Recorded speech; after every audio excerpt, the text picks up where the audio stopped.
যদি কোরআন হাদিস না মানি জীবনে, কি হবে গো মৃত্যুর পরে। যদি কোরআন হাদিস না মানি জীবনে, কি হবে গো মৃত্যুর পরে। কবরের মাঝে কি দিব জবাব, মুনকির নাকিরের তরে। যদি কোরআন হাদিস না মানি জীবনে, কি হবে গো মৃত্যুর পরে। চার মাযহাবকে ফরজ জেনেছি, এক মাযহাবে আমল করেছি।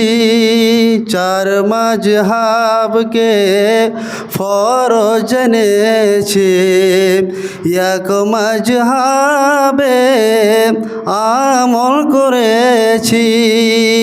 কোরআন হাদিসের দিকে দেখিনি কফিরে, কি হবে গো মৃত্যুর পরে। যদি কোরআন হাদিস না মানি জীবনে, কি হবে গো মৃত্যুর পরে। মৃত্যু শেয়রে বসে জাল্লাদ আলেমদের পরশে, মৃত্যু শেয়রে বসে জাল্লাদ আলেমদের পরশে।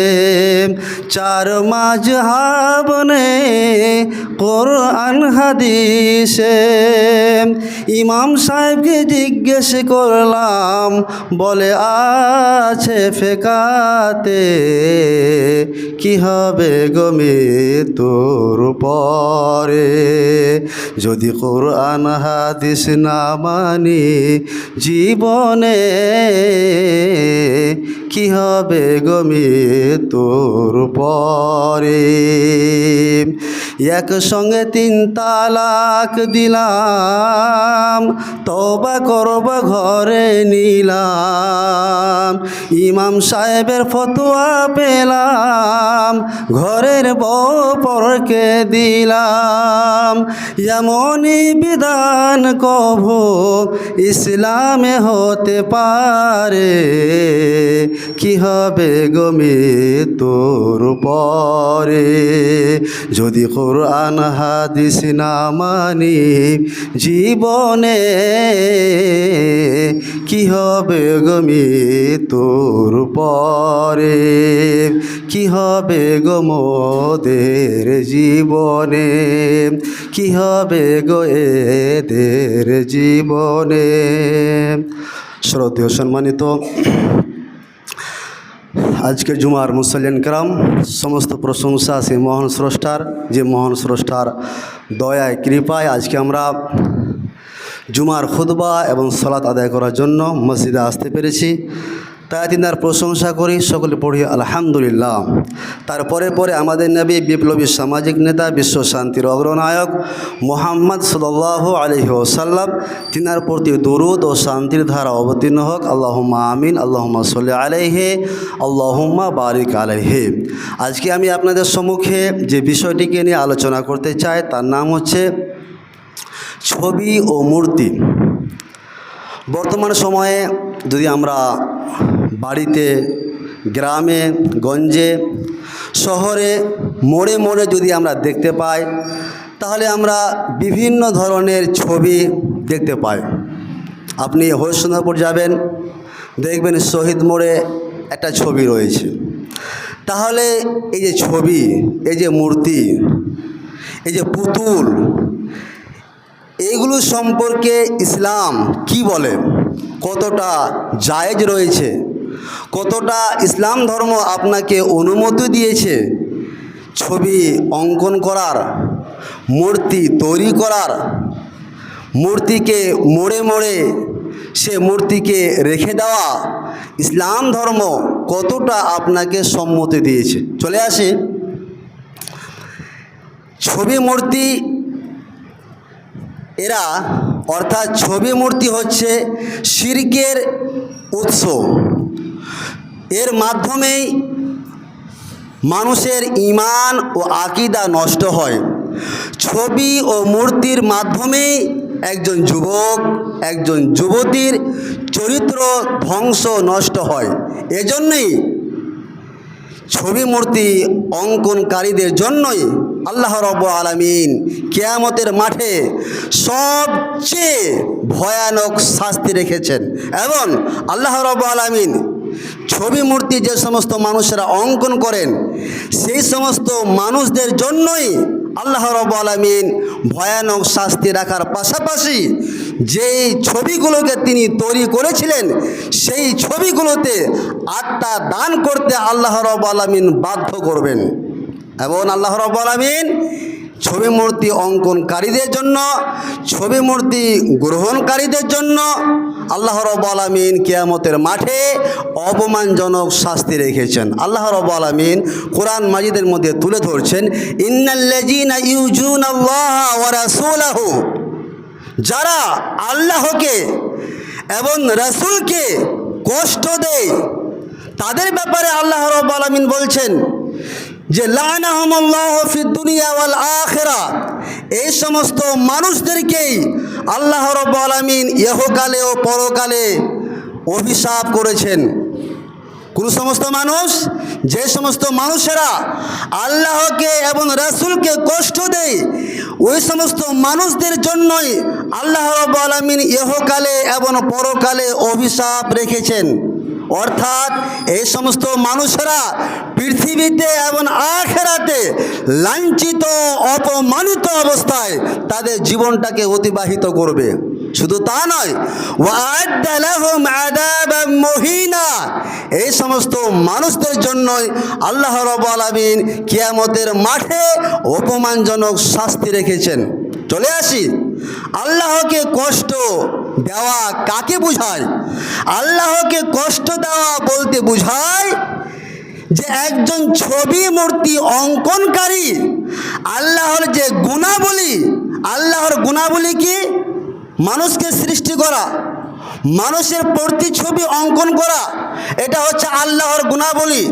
তাহলে সে আল্লাহর গুণাবলীতে একজন মানুষ যদি ছবি মূর্তি অঙ্কন করে তাহলে সেই মানুষটা আল্লাহর সাদৃশ্যে গুণাবলীতে প্রকাশ করলো এবং যখনই সে ছবি অঙ্কন করলো সাথে সাথে আল্লাহর গুণাবলী প্রকাশ করেছে বলে আল্লাহকে কষ্ট দেয়। একে বলা হয় কষ্ট দেওয়া। ছবি মূর্তি অঙ্কন করা, ছবি মূর্তি গ্রহণ করা, পুতুল গ্রহণ করা, এটা কত যে ভয়াবহ পাপ, এটা কত যে ভয়াবহ পাপ। দেখবেন নবী সাল্লাল্লাহু আলাইহি ওয়াসাল্লাম বলছেন, লা তাদখুলুল মালাইকাতু বাইতান ফিহি কালবুন ওয়ালা তাসাবির, যে বাড়িতে কুকুর ও ছবি থাকে সেই বাড়িতে আল্লাহর রহমত, আল্লাহর দয়া, আল্লাহর করুণা এবং রহমতের ফেরেশতা প্রবেশ করে না। জি, আমি যখন মোটামুটি 2011 বা 10 সালে আমাদের গ্রামে একজন মহিলা তার বাড়িতে কুকুর রাখতো, তো তিনার বাড়িতে গিয়ে যখন আমি বললাম যে দিদি, দাদি সম্পর্ক হয়, যে দিদি তুমি যে বাড়িতে কুকুর রেখেছো তো তোমার কুকুর রাখার কারণে তোমার বাড়িতে ফেরেশতা আসবে না। তখনও দাদি মহাশয়া আমাকে উত্তর দিচ্ছেন, সত্যিকারী রে ভাই? আমি হ্যাঁ। তো বলছে যে তাহলে তো খুব ভালো হলো। কেন? ফেরেশতা যখন আসবে না বাড়িতে তাহলে তো মরণই হবে না, আমরা সবাই বেঁচে যাব। তা কিন্তু নয়। হাদিসের ভাষা কি হলো? লা তাদখুলুল মালাইকাতু বাইতান ফিহি কালবুন ওয়ালা তাসাবির, যে বাড়িতে ছবি মূর্তি পুতুল থাকবে, যে বাড়িতে কুকুর থাকবে সেই বাড়িতে আল্লাহর রহমত, আল্লাহর দয়া, আল্লাহর করুণা এবং রহমতের ফেরেশতা প্রবেশ করবে না। রহমতের ফেরেশতা যাবে না। এমন ফেরেশতা যাবে, এমনভাবে জানটাকে কবজ করবে, সেদিন বুঝতে পারবে।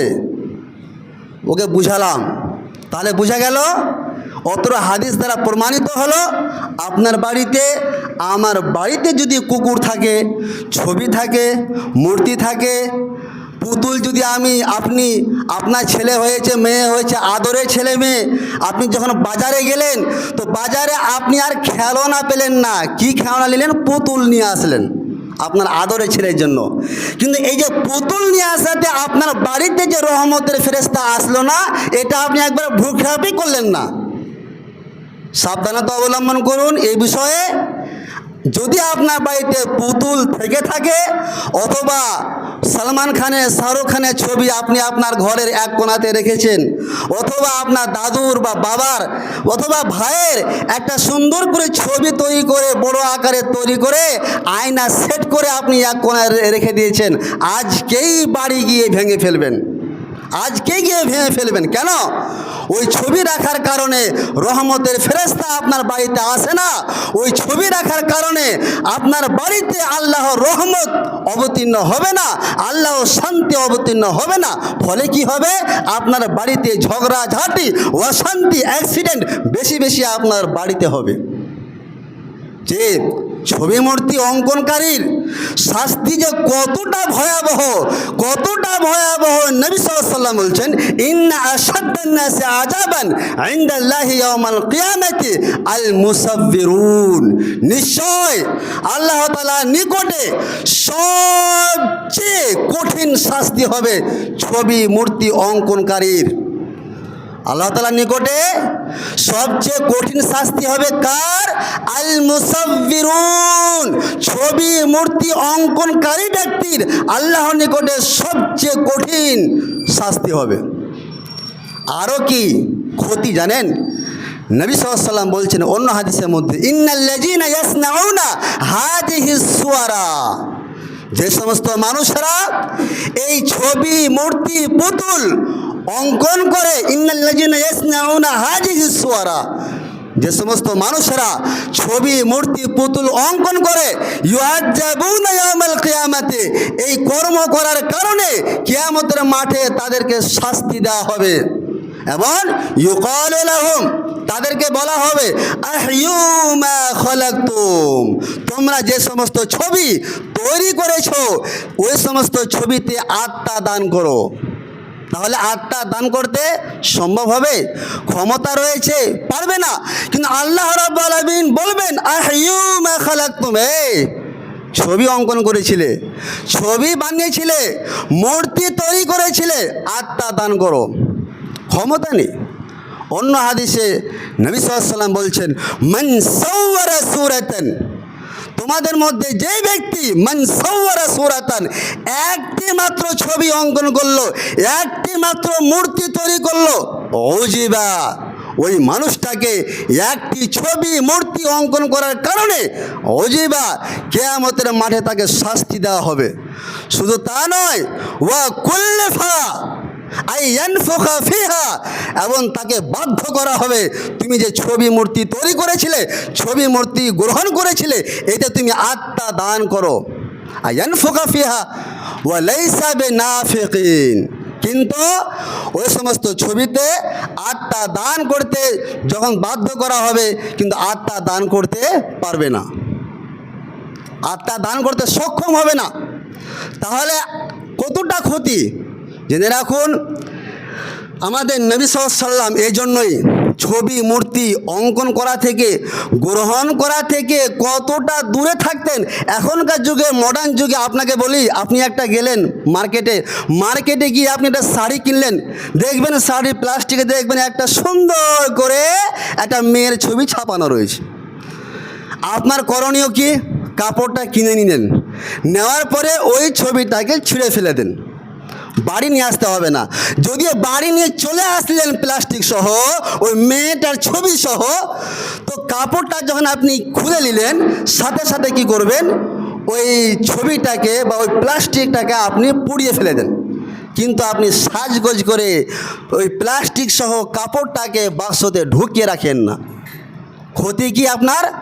আপনার ক্ষতি যে ওই ছবি রাখার কারণে আপনি জানেনই না, আপনি একবারও আপনি ভাবতে পারেননি যে আপনার এরকম হয়েছে, বা আপনি একটা কাপড় কিনে নিয়ে এসেছেন, বাক্সতে আপনি ঢুকিয়ে রেখেছেন, কিন্তু আপনার যে বাড়িতে অশান্তি চলছে, ভাইয়ে ভাইয়ে ঝগড়া চলছে, বাপ বেটাতে ঝগড়া চলছে, মারপিট চলছে, অশান্তি চলছে, আল্লাহ যে রহমত নেই আপনি ভাবেনই না। কেন? যে আপনার ওই ছবি থাকার কারণে বাড়িতে অশান্তি, আল্লাহর রহমত থাকে না, রহমতের ফেরেশতা আপনার বাড়িতে আসবে না। ফলে নবী সাল্লাল্লাহু আলাইহি সাল্লামের হাদিস, নবী সাল্লাল্লাহু আলাইহি সাল্লাম লাম ইয়াকুন ইয়াতরুক ফি বাইতিহি শাইআন, নবী সাল্লাল্লাহু আলাইহি সাল্লাম বাড়িতে কোনো জিনিসই ছবিপূর্ণ রাখতেন না। ছবিপূর্ণ বাড়িতে নবী সাল্লাল্লাহু আলাইহি সাল্লাম কোনো জিনিসই রাখতেন না।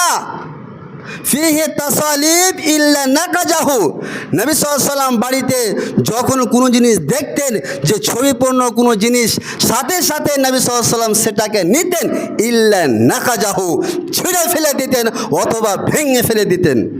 জি, আমি কিছুদিন হলো একজনকে দেখলাম, ভদ্রলোক, মাস্টার মানুষ, তিনি তিনার ছেলের নামে একটা চাওয়ালার চায়ের কাপ বানালো।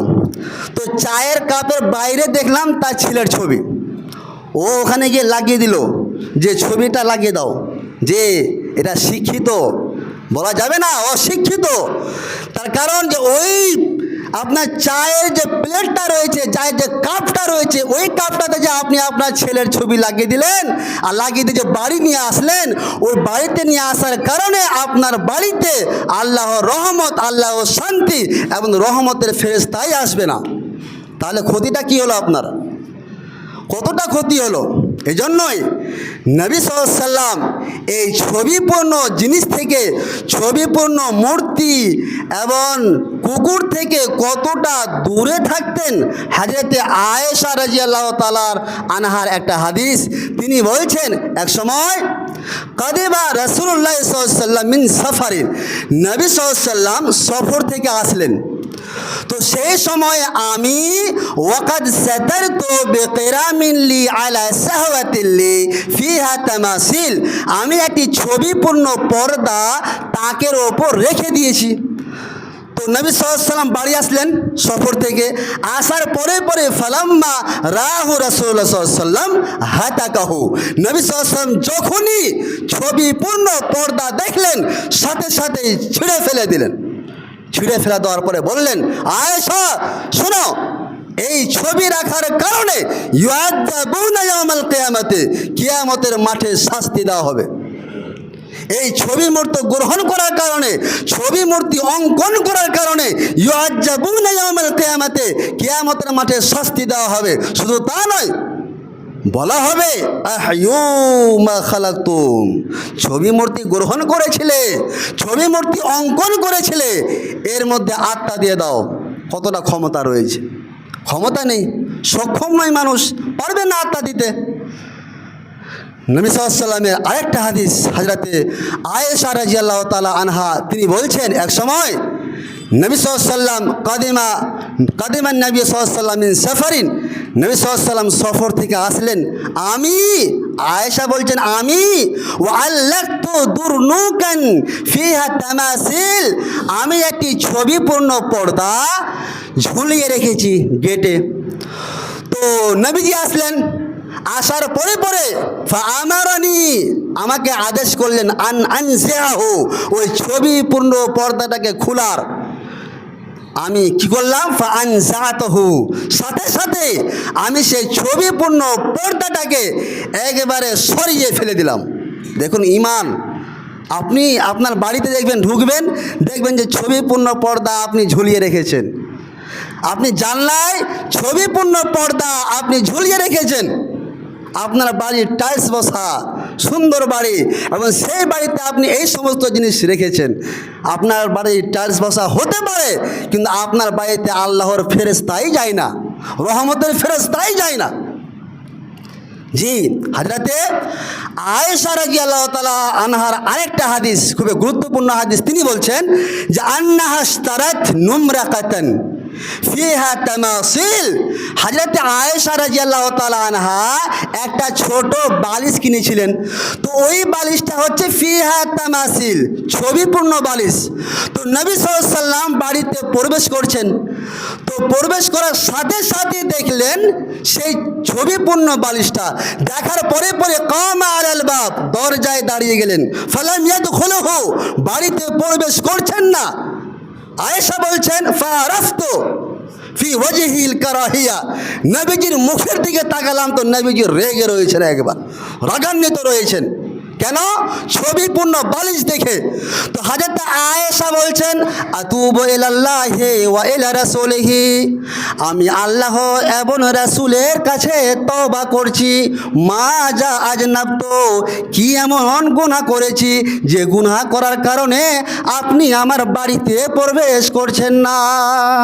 তখন নবীজি বললেন মা বালু হাজিহিন নুমরাকাতে, এই ছবিপূর্ণ বালিশটা তুমি পেলে কোথায় আয়েশা? আয়েশা বলছেন ইশতারাই তোহা লাকা লিতাকউদা আলাইহা ওয়া তাওয়াসসাদাহা, এই ছবিপূর্ণ বালিশটা আমি আপনার জন্যই কিনেছি, যাতে করে আপনি হিলান দিয়ে কোনো সময় আরাম করবেন। আপনার জন্য এই ছবিপূর্ণ বালিশটা আমি কিনেছি, যাতে করে লিতাকউদা আলাইহা ওয়া তাওয়াসসাদাহা, আপনি হিলান দিয়ে বসে থাকেন। তখন নবীজি বললেন আয়েশা, তুমি এমন বড় কাজ করেছো, এমন গুনাহের কাজ করেছো। শুনো, এই ছবিপূর্ণ বালিশ রাখার কারণে তিনটে ভয়াবহ আল্লাহ রাব্বুল আলামিন শাস্তি দেবেন। কি?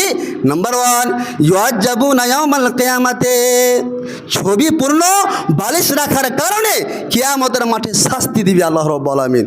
2 নম্বর, বলা হবে আহইউ মা খালাকতুম, ছবিপূর্ণ বালিশ ক্রয় করেছিলে, গ্রহণ করেছিলে, চিত্র অঙ্কন করেছিলে, এতে আত্মা দান করে দাও। নাম্বার 3, লা তাদখুলুল মালায়েকাতু, ছবিপূর্ণ বালিশ রাখার কারণে রহমতের ফেরেশতা বাড়িতে প্রবেশ করবে না। তো এত বড় ক্ষতি মানা যায়? মানা যাবে না। সে বালিশকে ফেলে দেওয়া হলো।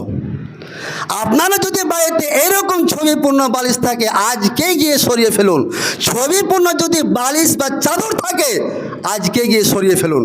কেন? রহমতের ফেরেশতা আপনার বাড়িতে প্রবেশ করবে না, আল্লাহ রহমত ওই বাড়িতে আসবে না।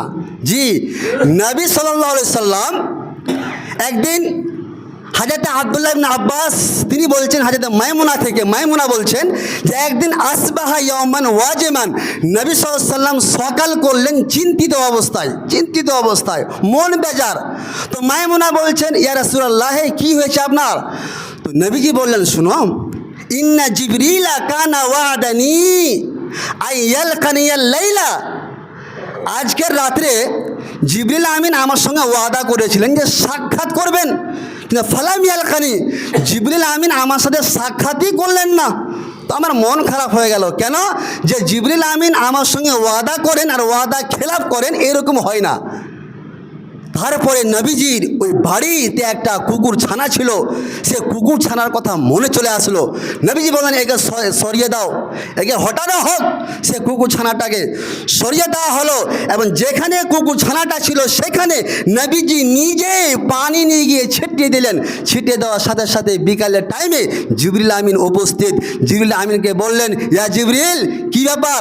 আপনি আমার সাথে ওয়াদা করেছিলেন রাত্রে দেখা করবেন, কিন্তু আপনি দেখা করলেন না কেন? তখন জিবরিল আমিন বললেন লা নাদখুলু বাইতান ফিহি কালবুন ওয়ালা সূরা, হে নবী শুনো, যে বাড়িতে কুকুর থাকে, ছবিপূর্ণ পুতুল, ছবি, মূর্তি থাকে, সে বাড়িতে আমরা প্রবেশ করি না। জি, কি বুঝতে পারলেন?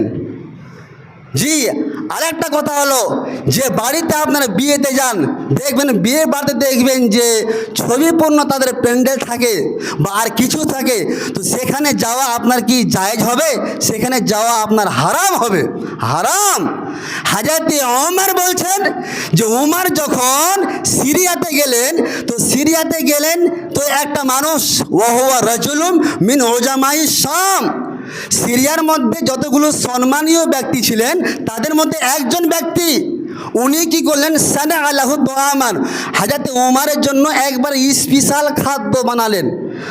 তো খাদ্য বানার পরে উমারকে বলছেন, উমার ইন্নী উহিব্বু আন তাজিয়ানি ওয়া তাকরামানি আনতা ওয়া সাহিবুকা, আমি পছন্দ করি যে আপনি এবং আপনার বন্ধুরা আমার বাড়িতে আসবে আর খাবার খাবে আর আমাকে সম্মান করবে।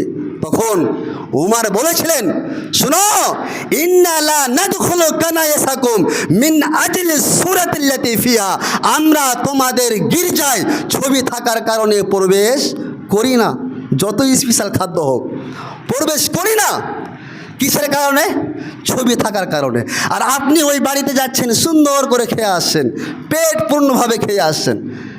জি, হযরত ওমর খাওয়ার খেলেন না, বলে দিলেন, লা নাদখুলু কানাইসাকুম মিন আজলি সূরাতিল্লাতি ফিহা, তোমাদের গির্জায় আমরা প্রবেশ করি না। কেন? যে তোমাদের গির্জায় ছবি থাকে। তাহলে ওই বাড়িতেও আপনার খাওয়া চলবে না। যে বাড়িতে আপনার ছবি মূর্তি বা কুকুর থাকে, ওই বাড়িতে আপনার খাওয়াও আপনার জন্য ঠিক নয়। হযরতে আবু মাসউদ উকবা ইবনে আমর উনি বলছেন যে ওনাকে এক ব্যক্তি জাফর দিয়েছেন, ইনভাইট করেছেন, খাওয়া তৈরি করেছেন। তো উনি বলছেন, আফিল বাইত, আপনাদের বাড়িতে কি ছবি আছে? বলছেন, নাম, হ্যাঁ ছবি তো আছে। বলছে, ফাবা আইয়াদ খোলা, তাহলে তো যাওয়া যাবে না। তখন কি করলেন তিনি? কেসারা সুরা, ছবিকে একবারে ভেঙে ভেঙে টুকরো টুকরো করে ফেলে দিলেন। তারপরে দাখালা, তারপরে আবু মাসউদ উকবা ইবনে আমর সে বাড়িতে প্রবেশ করলেন, খেলেন। ইমাম আউজাই রাহিমাহুল্লাহ তিনি বলেছেন যে লা নাদখুলু ওয়ালিমাতান ফিহা তাবলুন ওয়ালা মিজাফ, যে বাড়িতে তবলা বাজে, বাদ্যযন্ত্র বাজে, গান বাজে, সেই বাড়িতে আমরা প্রবেশ করি না, আমরা যাই না, ইনভাইট নিই না। আর সে বাড়িতে আমার মতন মুলবি গিয়ে খেয়ে আসে কি না? খেয়ে আসে, বিয়ে পড়িয়েও আসে, আমিও বিয়ে পড়িয়ে দিই। জি, সতর্কতা অবলম্বন করুন, সাবধানতা অবলম্বন করুন। সমাজে এইরকম একেবারে খারাপ চরিত্র হবে, সমাজে গান বাজনা বাজবে, আর ওই বিয়েতে গ্রামে সর্দার, মোড়ল, ইমাম সাহেব, আমি, আপনি সবাই যাব, এটা একেবারে বন্ধ করুন। সে বিয়েকে বাইকাট করুন, আল্লাহর কাছে দোয়া করুন, আল্লাহ আমরা যেন সঠিক বিধিবিধানকে মেনে চলতে পারি, তার তুমি ক্ষমতা দিও। সকলের পড়ুন আল্লাহুম্মা আমিন। এবং হে পরওয়ারদিগার আলম, আমরা যেন আমাদের বাড়িতে আজ থেকে নিয়ে মৃত্যু আসা পর্যন্ত যেন ছবি, মূর্তি অথবা পুতুল ক্রয় করা থেকে তুমি আমাদেরকে বিরত রাখো। সকলের পড়ুন আল্লাহুম্মা আমিন। আউযু বিল্লাহি মিনাশ শাইতানির রাজিম। বিসমিল্লাহির রহমানির রহিম। কুল হুয়াল্লাহু আহাদ, আল্লাহুস সামাদ।